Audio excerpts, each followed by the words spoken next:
मैं जियो एग्जाम पर स्वागत करता हूँ।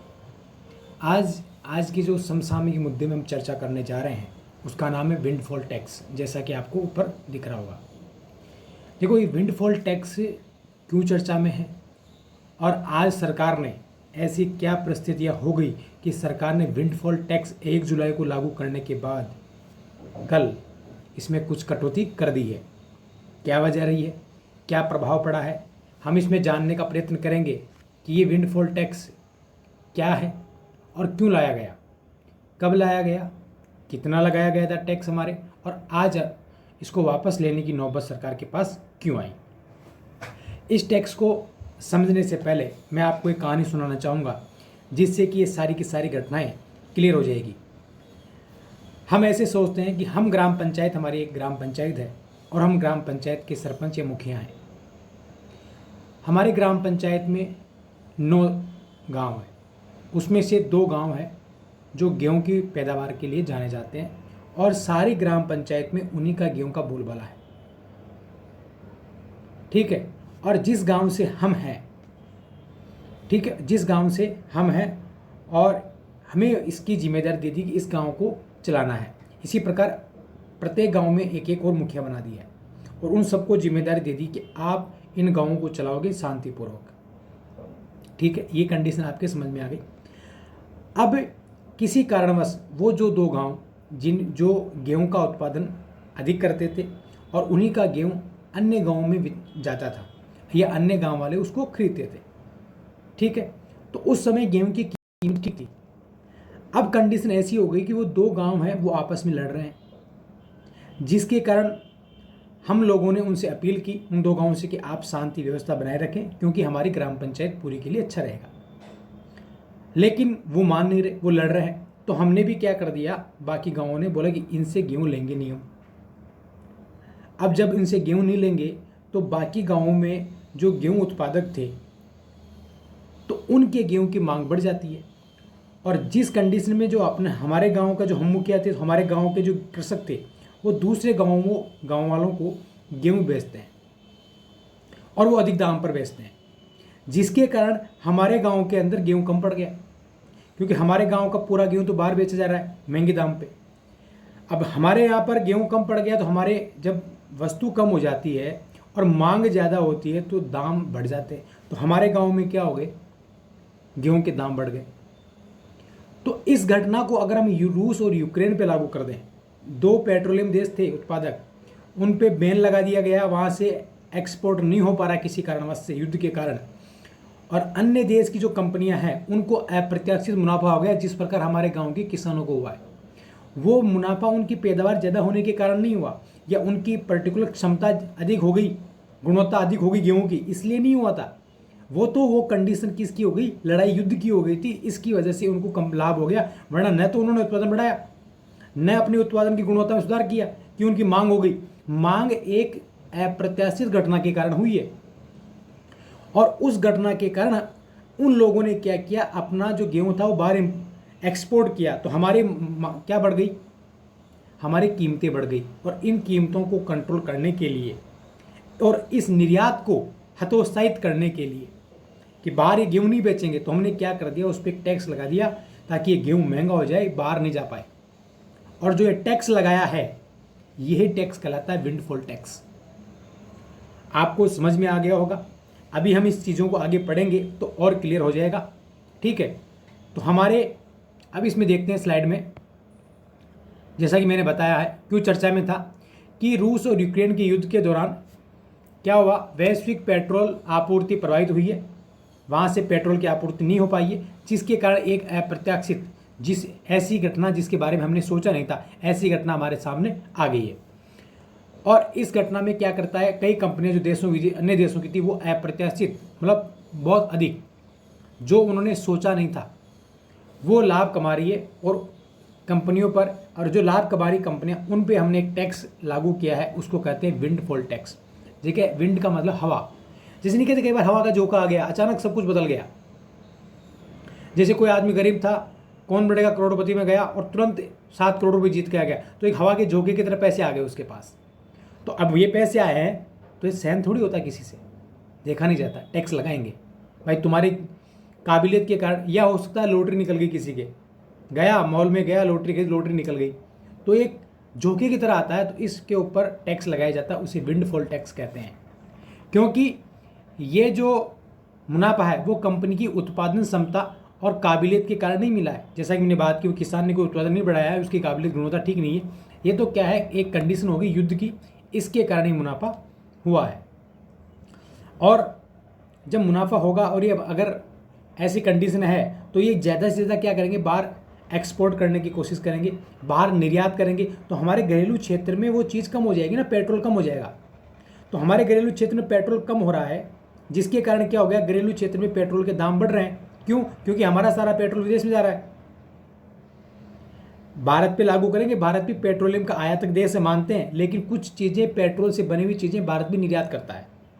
ठीक है, तो इस प्रकार क्या हो गया, तो उस निर्यात को हतोत्साहित करने के लिए हम भारत सरकार या कोई भी देश की सरकार उस पर क्या करती है, टैक्स लगाती है, जिससे हमारे अगर वो बाहर भेजे भी तो कम से कम गवर्नमेंट के पास तो राजस्व तो आए, भुगतान संतुलन तो बना रहे, ये है। अब देखिए आगे इसमें विंडफॉल टैक्स द्वारा सरकार क्या करती है, इसकी परिभाषा बता रहे हैं। विंडफॉल टैक्स सरकार द्वारा उन व्यवसाय या आर्थिक क्षेत्र पर लगाया गया एक अतिरिक्त कर है। कौन सा कर है ये? अतिरिक्त कर है, जिन्हें अप्रत्याशित आर्थिक स्थिति से लाभ हुआ हो। इसका उद्देश्य क्या होता है? सामाजिक क्षेत्र की भलाई करना, महंगाई को कंट्रोल करना। ठीक है, ध्यान रखना इसमें विरासत कर, लॉटरी निकलती है आपके, कोई गेम जीत के आते हैं, उस पर भी विंडफॉल टैक्स लगाया जा सकता है, क्योंकि ये भी अप्रत्याशित स्थिति के कारण होता है। कुछ उद्योगों पर सरकार द्वारा लगाया जाता है, क्योंकि उनको अप्रत्याशित स्थिति के कारण क्या होता है, लाभ होता है, जो कि हमने चर्चा कर ली है। कब लगाया गया था, तो इसके बारे में चर्चा करते हैं। कब लगाया गया, तो ये 1 जुलाई को लगाया गया भारत में। यूरोपीय देशों में पहले लगाया जा चुका था, भारत में तो 1 जुलाई 2022 को लगाया गया। रिलायंस इंडस्ट्री जैसी फर्म जो विदेशों में पेट्रोल, डीजल, जेट ईंधन, एविएशन टर्बाइन फ्यूल बेचती है, उनका निर्यात करती है, उस जैसी कंपनियों पर, या ओएनजीसी या वेदांता जैसी कंपनियां जो घरेलू क्षेत्र में क्रूड ऑयल का उत्पादन करती है या कच्चे तेल का उत्पादन करती, उस पर यह टैक्स लगाया। और भारतीय सरकार के वित्त मंत्री निर्मला सीतारमण ने यह कहा कि हम इस टैक्स का हर 15 दिन में क्या करेंगे, रिव्यू करेंगे, समीक्षा करेंगे। लेकिन अब इसको ऐसी क्या कंडीशन आ गई, इसको वापस से लेना पड़ा। ठीक है, और हाँ एक बार ये देख ले कितना टैक्स लगाया गया था इसमें डीजल की एक्सपोर्ट ड्यूटी थी, वो 13 रुपये प्रति लीटर, एविएशन फ्यूल था उस पर 6 रुपये प्रति लीटर, और क्रूड ऑयल था उसके ऊपर 23,230 रुपये लगाए गए थे पर बैरल के हिसाब से। अब देखिए कम क्यों किया गया, कम करने के पीछे क्या कारण है। देखो इसमें पिछले 2 हफ्तों में डीजल, गैसोलीन जो पेट्रोलियम का उत्पाद है, विमानन ईंधन ATF, ठीक है, एविएशन टर्बाइन फ्यूल में रिफाइनरी जो मार्जिन था उसमें गिरावट हुई। रिफाइनरी मार्जिन क्या होता है कि जब हम बाहर से कोई पेट्रोलियम आयात करते हैं और आयात करने के बाद कच्चा तेल के रूप में होता है, उसको हम शुद्ध करते हैं, उसके अन्य उत्पाद बनाते हैं और उन उत्पादों को वापस से बेचते हैं, तो इस पे जो मार्जिन बनता है, जो रिफाइन करके वापस बेचते हैं, जिस पे जो मार्जिन बनेगा शुद्ध करने का, उसको हम क्या कहते हैं, रिफाइनरी मार्जिन कहते हैं।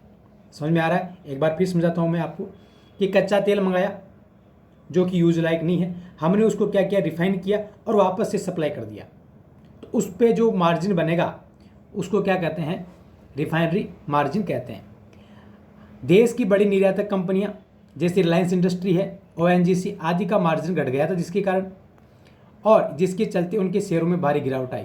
और आप तो ये जानते हैं कि रिलायंस कंपनी को घाटा हो और केंद्र सरकार ये सहन कर ले, कतई नहीं कर सकती। और यही टेबू जो केंद्र सरकार के साथ लग रहा है कि केंद्र सरकार कहीं ना कहीं अमीरों की सरकार है।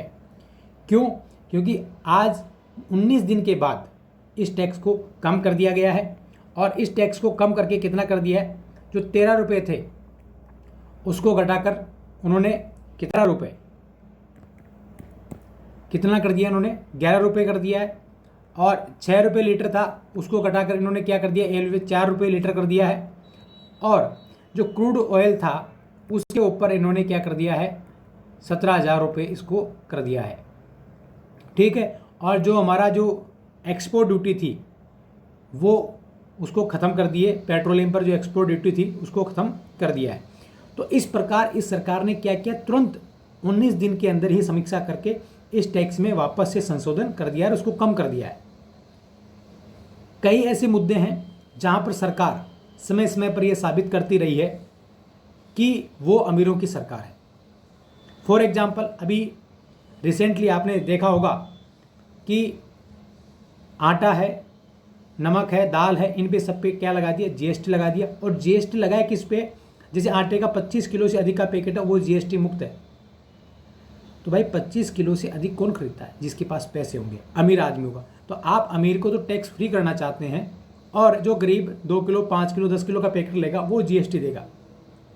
तो ये कहीं ना कहीं सरकार की एक दोहरा मापदंड हो जाता है। एक साइड आप कह रहे हैं कि हम भारत को क्या बनाएंगे, हम भारत को बनाएंगे कुपोषण मुक्त। तो कुपोषण मुक्त बनाने के लिए आपको कम से कम भारतीयों के हर मुंह में निवाला तो देना पड़ेगा, और वो भी पौष्टिक। अब जब आप खाने पीने की चीज़ों पर जो भी दाल रोटी है उस पर अगर टैक्स लगा देंगे तो गरीब आदमी इनको खरीदेगा कैसे। पहले हमारी भूखमरी है, 2 टाइम का खाने की व्यवस्था नहीं कर पा रहे हैं हमारे 26% लोग, और आप उनके ऊपर एक जीएसटी लगाकर एक अमानवीय कृत्य कर रहे हैं। तो क्या ये पोषण मिशन हमारा सक्सेस होगा। तो दोहरे चरित्र का क्या करना चाहिए, हाँ टैक्स लगाना चाहिए, टैक्स सरकार के पास लगाना चाहिए, भुगतान संतुलन आपका बना रहे ताकि श्रीलंका जैसी कंडीशन नहीं हो। लेकिन इसका मतलब ये कतई नहीं है कि गरीब आदमी को और गरीब करो और अमीर को और अमीर करो ताकि हमारे देश में 2 हिस्सों में जनसंख्या विभाजन हो जाए और फिर आगे चल के क्रांति का रूप ले। क्योंकि आदमी हो चाहे स्प्रिंग हो, एक लिमिट तक ही प्रेशर झेलती है, उसके बाद वो अपना प्रेशर हटाने के लिए वापस से पुश करती है। तो इन चीज़ों को समझने की ज़रूरत है। टैक्स पे जो हमने जीएसटी लगाया है उसको वापस से पुनर्विचार की ज़रूरत है। अगर सरकार चाहती है कुपोषण मुक्त भारत हो, जब कुपोषण मुक्त भारत होगा तो स्वस्थ भारत होगा, युवा स्वस्थ होंगे तो युवाओं की काम करने की क्षमता ज़्यादा होगी। जब काम करने की क्षमता ज़्यादा होगी तो देश का उत्पादन ज़्यादा होगा, देश का उत्पादन ज़्यादा होगा, देश के अंदर उत्पादन की वस्तुएं ज़्यादा होगी, विभिन्न प्रकार के क्रियाकलाप होंगे। तो जब उत्पादन ज़्यादा होगा तो देश की महंगाई कम होगी, और महंगाई भी कम होगी तो हमारे यहाँ पर बचत ज़्यादा होगी, बचत ज़्यादा होगी तो हम निवेश की प्रवृत्ति ला सकते हैं, और निवेश करेंगे तो उद्योग धंधे हमारे देश में और ज़्यादा पनपेंगे, जिससे कि हमारा उत्पादन और अधिक बढ़ेगा, हर क्षेत्र में बढ़ेगा, जिससे कि हम निर्यात करने की क्षमता में रहेंगे। और जब निर्यात करने की क्षमता में रहेंगे तो विदेशी पूंजी हमारे पास आएगी, और इसमें विश्व पटल पर हमारी जो छवि है भारत की वो एक मजबूत राष्ट्र के रूप में बनेगी, ठीक है। जिससे हम अपने भू राजनीतिक जो चाल है या भू राजनीतिक संबंध, अंतर्राष्ट्रीय संबंध, उनको भी अच्छे से मैनेज कर सकते हैं। आपने देखा होगा अमीर व्यक्ति के संबंध अच्छे से मैनेज हो जाते हैं, कोई भी बात बिगड़ती है वो बिल्कुल ठीक संतुलन कर लेता है। लेकिन गरीब आदमी क्या करता है, उसके कोई साथ नहीं होता है, उसकी कोई वहाँ पर बात सुनने वाला नहीं होता है। इसलिए भारत को अगर आर्थिक रूप से सक्षम करना है और विश्व पटल पर हमें भारत को एक विश्व गुरु के रूप में देखना है तो कहीं ना कहीं हमारे इस टैक्स सिस्टम को एक बार रिव्यू करने की ज़रूरत है। क्योंकि एक नौकरी पेशा वाला आदमी लिमिट की तनख्वाह मिलती है, वो एक बार टैक्स देगा इनकम टैक्स के रूप में 30% के आसपास। उसके बाद में पेट्रोल लेने गया तो पेट्रोल पर टैक्स गया, आटा लेने गया आटे पर टैक्स दे रहा है, कपड़े लेने गया कपड़े पर टैक्स दे रहा है, मनोरंजन करने गया मनोरंजन पर टैक्स दे रहा है, सड़क पर कार लेने गया तो कार पे भी टैक्स देगा, ठीक है। उसके बाद में वो कार को रोड पे चलाता है तो रोड पे भी टैक्स देगा। तो कितना टैक्स देगा आदमी। मतलब ये हो गया कि आमदनी अठन्नी है और टैक्सों का खर्चा ही कहीं रुपया नहीं हो जाए। तो इसलिए हमारे टैक्स सिस्टम को ठीक करना चाहिए।